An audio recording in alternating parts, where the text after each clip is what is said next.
Smart উদ্যোক্তা forum কর্তৃক আয়োজিত এক বিশেষ অনুষ্ঠানে সফল উদ্যোক্তা হিসেবে সম্মাননা গ্রহণ করেছেন পালকি ফ্যাশনের managing director Mohammad Sohel Rana.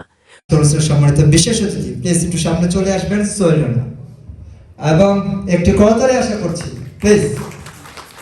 অনুষ্ঠানে তিনি বিশেষ অতিথি হিসেবে উপস্থিত ছিলেন। উদ্যোক্তা খাতে অবদান এবং দেশীয় পোশাক শিল্পে ভূমিকার স্বীকৃতি হিসেবে এই সম্মাননা প্রদান করা হয়। সম্মাননাটি প্রদান করেন সাবেক ধর্ম বিষয়ক ও পানি সম্পদ মন্ত্রী এম নাজিমুদ্দিন আল আজাদ। সম্মাননা গ্রহণ করবেন সফল উদ্যোক্তা হিসেবে মোহাম্মদ সোহেল রানা, ব্যবস্থাপনা পরিচালক পালকি ফ্যাশন, যিনি স্পন্সরশিপে অংশগ্রহণ করেছেন আমাদের এই অনুষ্ঠানকে করার জন্য, যিনি তার উৎসাহ, উদ্দীপনা, দিক নির্দেশনা এবং সময় সবটুকুই ব্যয় করেছেন। আজকে অনুষ্ঠানের সম্মানিত বিশেষ অতিথি সোহেল রানা। সম্মাননা প্রাপ্তির প্রতিক্রিয়ায় মোহাম্মদ সোহেল রানা বলেন, এই স্বীকৃতি তাকে আরও দায়িত্বশীল করে তুলবে। পালকি টিভি নিউজ।